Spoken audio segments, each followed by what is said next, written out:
नमस्कार. जालना जिल्हा आणि परिसरातील प्रत्येक महत्त्वाच्या घडामोडी, ताज्या बातम्या आणि जनतेच्या प्रश्नांना वाचा फोडणारे जालना जनता सेवा न्यूजमध्ये आपले स्वागत आहे. जालन्यात राष्ट्रीय पल्स पोलिओ मोहिमेला उत्साहात प्रारंभ. प्रत्येक बालकाला पोलिओ डोस देण्याचं आवाहन. महिला व बाल विकास समितीच्या सभापती संध्या डेठे यांच्या हस्ते मोहिमेचा शुभारंभ. 0 ते 5 वर्षातील बालकांचे लसीकरण करण्याचं आवाहन.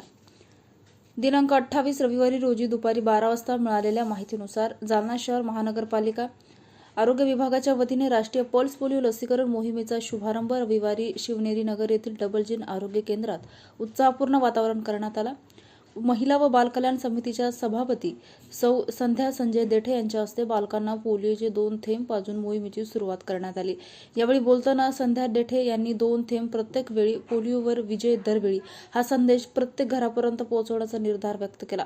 शहरातील 0 ते 5 वर्ष वयोगटातील एकही बालक पोलिओच्या डोसापासून वंचित राहू नये यासाठी पालकांनी पुढाकार घेऊन आपल्या मुलांना लसीकरण करून घ्यावं, तसंच इतरांनाही यासाठी प्रोत्साहित करावं असं आवाहन त्यांनी केलं.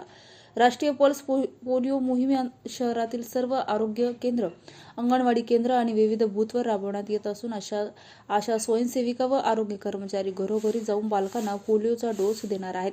डबल जिन आरोग्य केंद्रासह दर्गा शरीफ अंगणवाडी, निरामय हॉस्पिटल, स्वामी समर्थ केंद्र, समर्थ हॉस्पिटल समोरील चंद्रकला निवास, स्वामी समर्थ केंद्र, सोनल नगर येथील अरविंद चव्हाण यांचे निवासस्थान तसेच आयुष्यमान आरोग्य मंदिर येथेही पोलिओ डोसची सुविधा उपलब्ध करण्यात आली. महानगरपालिकेने जालना शहरातील सर्व पालकांना आपल्या परिसरातील 0 ते 5 वर्ष वयोगटातील प्रत्येक बालकाला जवळच्या केंद्रावरून पोलिओचा डोस देण्याचं आवाहन केलं आहे. अधिक माहितीसाठी संबंधित आशा स्वयंसेविका, ANM किंवा अंगणवाडी सेविकेशी संपर्क साधण्याचं आवाहनही करण्यात आलं आहे. अशाच विश्वासार्ह बातम्यांसाठी आमच्या चॅनलला आता सबस्क्राईब करा. Instagram आणि Facebookवर फॉलो करायला विसरू नका.